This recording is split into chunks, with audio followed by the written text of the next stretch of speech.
Manchester Hotel here in London, ahead of a huge night of World Championship Boxing, December 10th at the Manchester Arena, live and exclusive on Sky Sports Box Office, Showtime across America, and all of our other international broadcasters around the world. Sponsored by William Hill, StubHub and JD Sports, it gives me huge pleasure to announce the second defence of Anthony Joshua's IBF Heavyweight World Championship against number 8 rated current IBF Intercontinental Champion Eric Molina. This is a huge night of World Championship boxing. Not only Anthony Joshua against Eric Molina, but of course yesterday we saw the fun and games between Derek Chisora and Dillian White, an official eliminator for the WBC Heavyweight World Championship. Calia Fire bidding to become the first man from Birmingham to win a World Championship against two-weight world champion Luis Concepcion. The return of Scott Quigg at 126 pounds at the featherweight limit, and a whole host of action. Katie Taylor making her second appearance.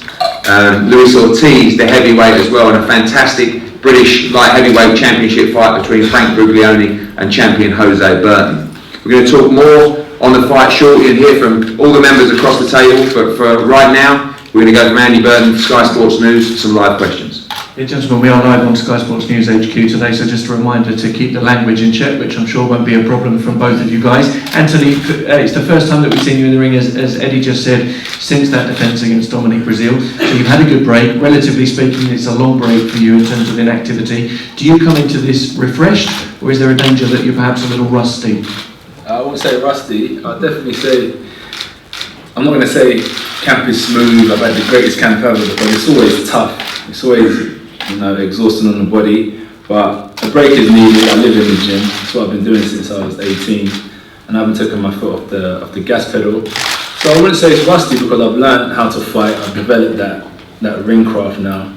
So it's just basically expressing that every time I go out under the bright light. So what we do in the dark corners of the gym, kind of managed to gain experience time and time again, Monday to Friday, to just express what I do time and time again when I go out under the bright light. So no problem having a break for me. I'm just looking forward to getting back in the ring and then building towards 2017.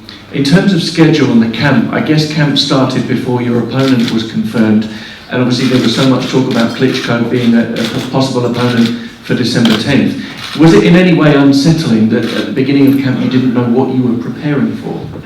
Not necessarily. I started camp really knowing I was going to get into camp. So just so I don't get injured, I started preparing my body for what's to come.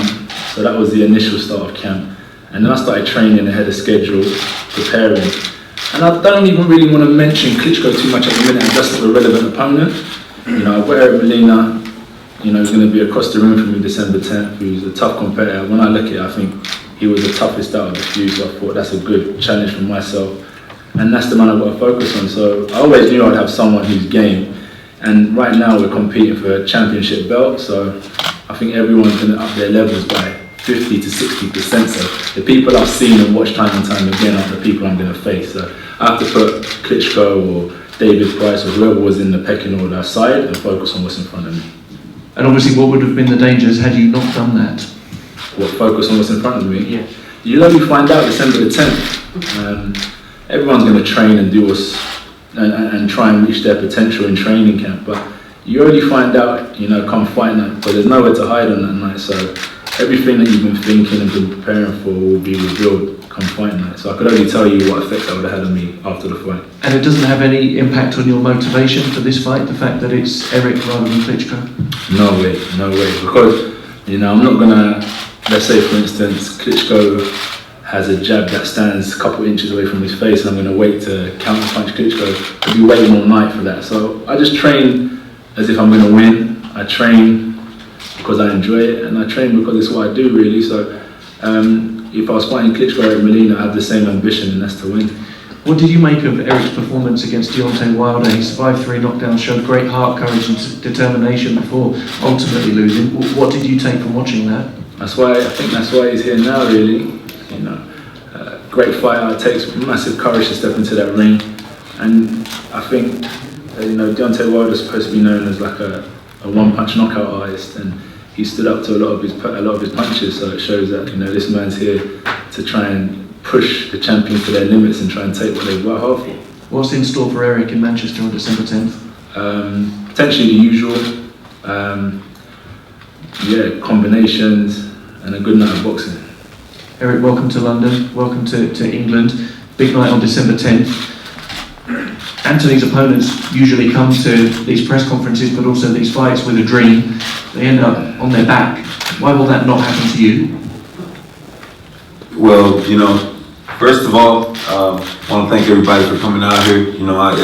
Me and my guys, we just settled in, and I've been in these fights before, you know what I mean? And I have no amateur experience, number one, and I'm learning on the job.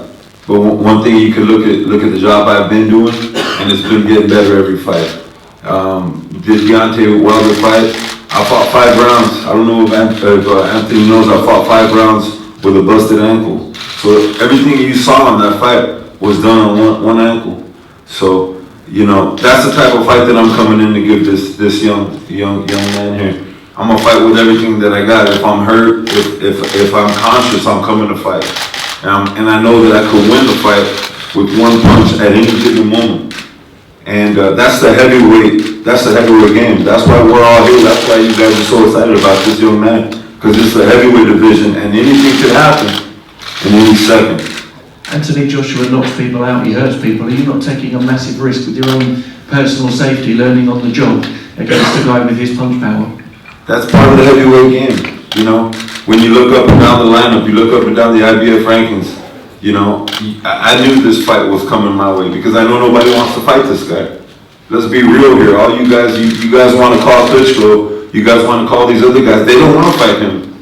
They don't want to fight. They'd rather go fight other people. They'd rather go fight for the other belts than to go through this man right here. You're looking at somebody that's sitting here that has been in these fights. I've been in with Wilder. Nobody wants to get in with Wilder. Nobody wants to get in with him. I'm here willing. Because he's got something that I want, and I don't have the option of going in any other direction. I got to go through men like him, and that's what I'm here to do. I'm here to give everything that I got to take that belt. So what's he got in store, December 10th? He's going to have the toughest fight of his career. That's a guarantee. Thank you. Eddie, one last question for you just while we're live, please.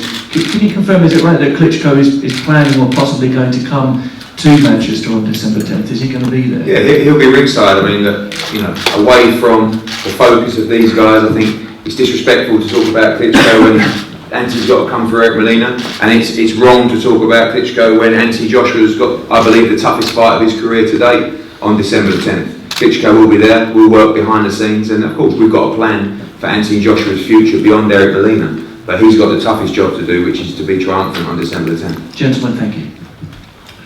Thank you very much.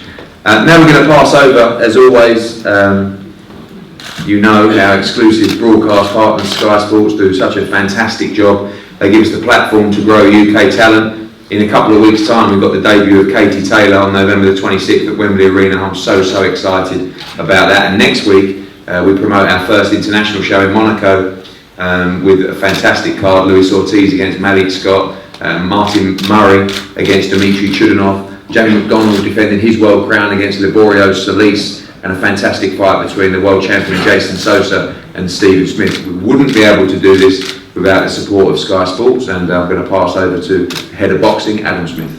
Thanks, Eddie. Yeah, very excited about all of those big nights coming up. Katie Taylor turning pro November the 26th especially. I think that's terrific. Monaco's going to be fantastic. We've had great shows on Sky Sports already this year, the likes of Tony Bellew and Anthony Collar, of course, and that big Birmingham show, which was terrific from top to bottom. But one guy we've missed AJ, haven't we? He hasn't fought since June.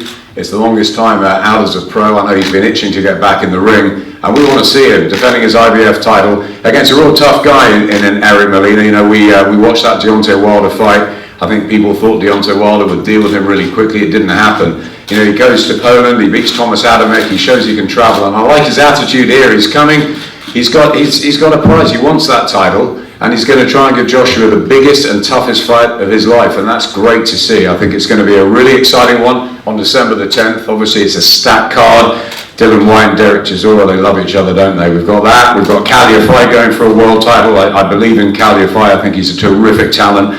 And Katie back and Luis Ortiz, is he one of the best, if not the best heavyweights in the world? The division is so wide open at the moment, but Anthony Joshua's back to defend his title, and really excited to be part of the journey. You'll get all the build-up The gloves are off, the behind the ropes, countdowns and everything ahead of the big night on December the 10th in Manchester. What a great fight city, some great nights we've had there, and I expect another one. And these two guys will give us a really good show. Thank you, Adam. Pass over to Team Molina right now, and we're going to hear from Roberto Zapata from the training team of Eric Molina. Roberto, I've seen the stuff on social media. You guys seem to have a real close-knit team over there, and all working in unity to try and become the heavyweight world champion on December 10th. Yes, well, first of all, Eddie, thank you for that. I appreciate that. First, I want to thank Sky Sports, Showtime, Don King Productions, for everyone involved in putting this together, Eddie, on such short notice. And as soon as we got wind of the situation, we just pretty much started getting prepared, even without knowing. So, but we felt it was coming. But yes, Eric is a very resilient fighter. You know, a lot of fighters go through very different roads to where they have to get to in this sport. And Eric's gone a long way, and it's been very trying, but I've never seen anybody so persistent to wanting to fulfill what he wants to do, his objective. You know, he talks about that ankle, but keep in mind, this is a man that has a master's degree that was working at a full-time job, working with students at the time when he fought Wilder. That was a 5-week camp. And what he did in that night, working with students, you know, 9 to 5, training after work, you know, it just shows the work ethic that it takes to do this sport. So just to give you all a little, you know, background in terms of what we did this year, you know, he took time off and he dedicated this time to his craft. So essentially, you know, he put his faith, took a leap of faith, and here we are today, speaking in front of all you people. You know, we're here to make history, the first Mexican heavyweight champion. That's what we want to do. That is our objective. Whatever we have to do to make it happen, that's what we're doing. We're here right now, on no sleep, doing what we love. And that's what we're going to do. Thank you, Roberto. And thank you, all of you. Eric, you played with me on social media for weeks and weeks for an opportunity, not just Anthony Joshua, any heavyweight, you told me.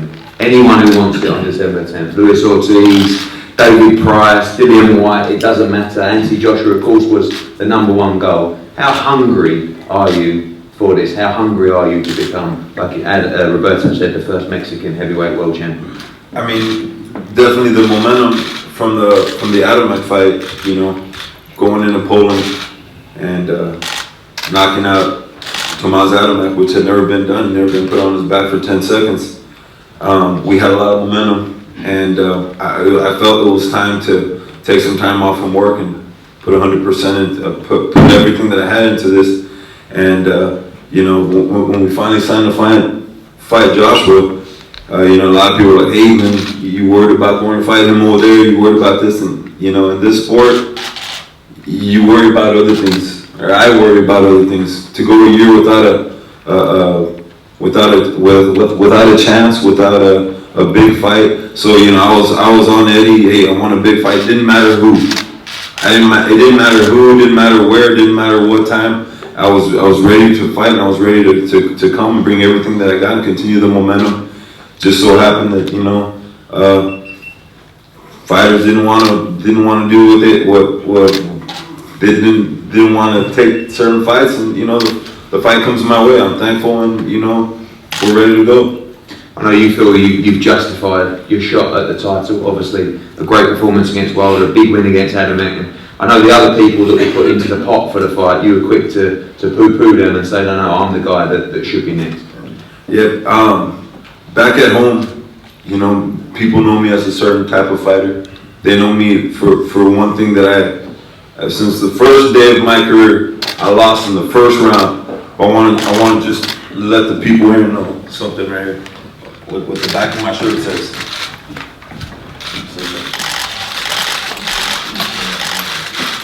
That says the art of bouncing back.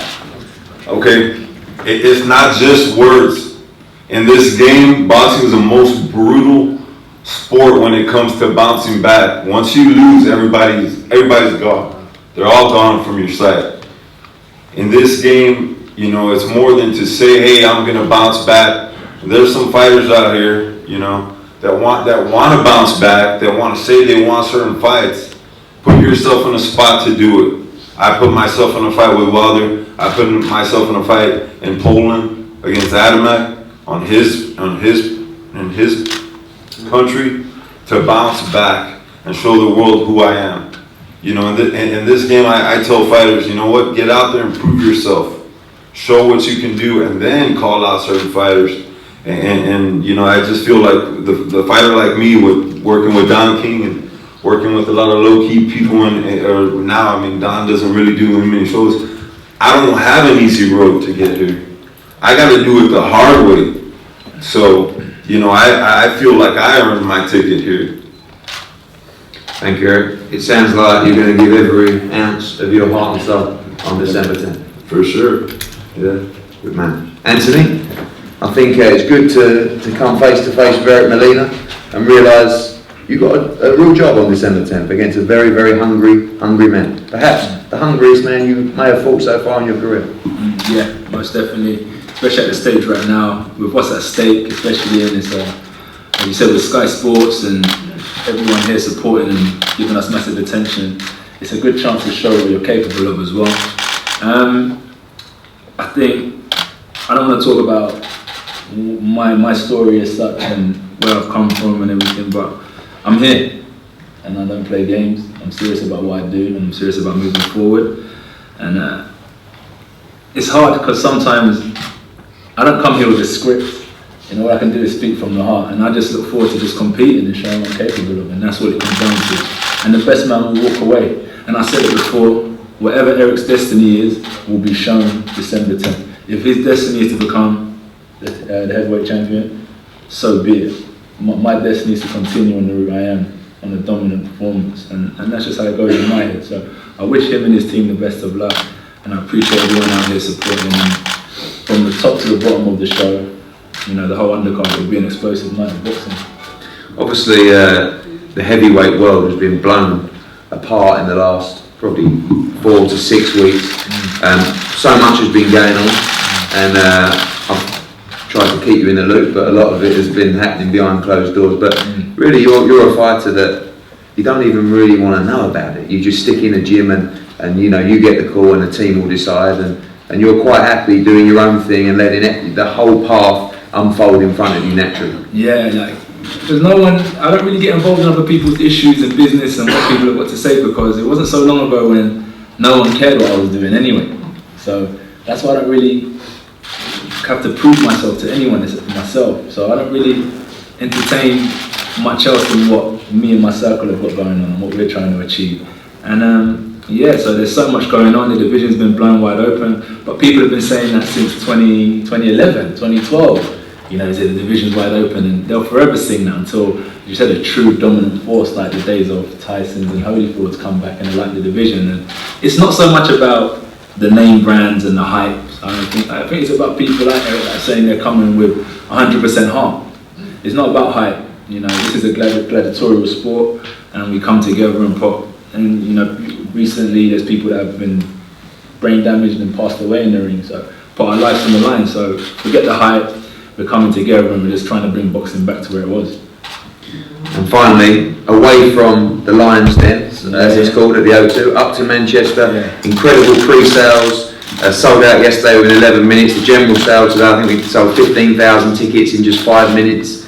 Huge support for you and a chance for you to go north and take this show on the road up in Manchester. Yeah, it seems that the product don't fail us, so we're on the roll. I think it gives people an opportunity to get out of London, have a little weekend away.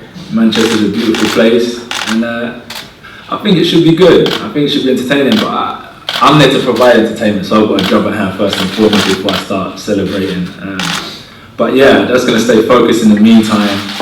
I don't mind that it's in Manchester, because inevitably it's just like a ring's moved from one arena to another, but the same rules and regulations apply throughout the contest. So yeah, Manchester, the Lions Den, it's all the same job, you know, same ropes, one referee, and just me and Eric. At the end of the day, the whole team steps out of the ring and it's just left to us to handle business. Thank you, Anthony. That's December the 10th, and we can't wait to hear from the Olympic gold medalist making his second defence, Anthony Joshua. and the challenger, a very, very hungry Eric Molina. This is going to be a great fight. We're going to pose now for photos.